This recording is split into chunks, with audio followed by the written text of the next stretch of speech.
All right, Kay, thank you. The BrightPath investigation has piqued the interest of state legislators who want to make sure all the right steps are taken to prevent anything like this from happening again. Fox 61's Tim Latow spoke with both lawmakers and state officials about what possible steps could be next.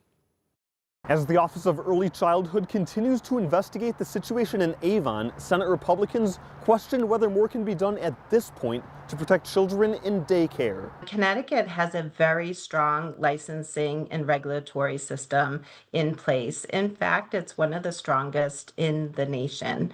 It's true, Connecticut is frequently cited among the top 10 states by childcare and state law researchers when it comes to regulations on childcare. Attorneys say at least half a dozen children were sexually assaulted by former BrightPath Avon Child Care Center employee Jan Carlos Berrios Otero. Now the Office of Early Childhood finds itself in one of its most stringent investigations since its inception in 2014. What is happening? What are the requirements? What did we do as an agency? And if there are areas in which we can consider changes or ways in which to strengthen our licensing system. Senate Republican caucus members say communication regarding the investigation has been limited. Republican State Senator Jeff Gordon of Woodstock understands it's an ongoing investigation, but wants to know more about who's involved and what the process entails. No matter what, he says Berrios Otero should have never been hired.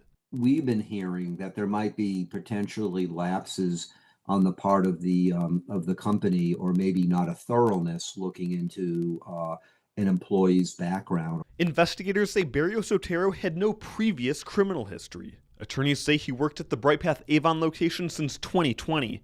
Now, Gordon and his colleagues are hopeful to meet with the Office of Early Childhood as soon as next week, if possible. If we find something really needs to be done, why would we want to wait until regular session? So Senate Republicans want to keep the options open. It's unlikely, but Gordon says a special legislative session could even be called if there's clear action that needs to be taken. There are steps that need to be taken in regards to doing this, but we as an agency are open and willing to take those steps if so warranted. Senate Democrats were not available for an interview on Thursday, but Republicans expect bipartisan support on this issue.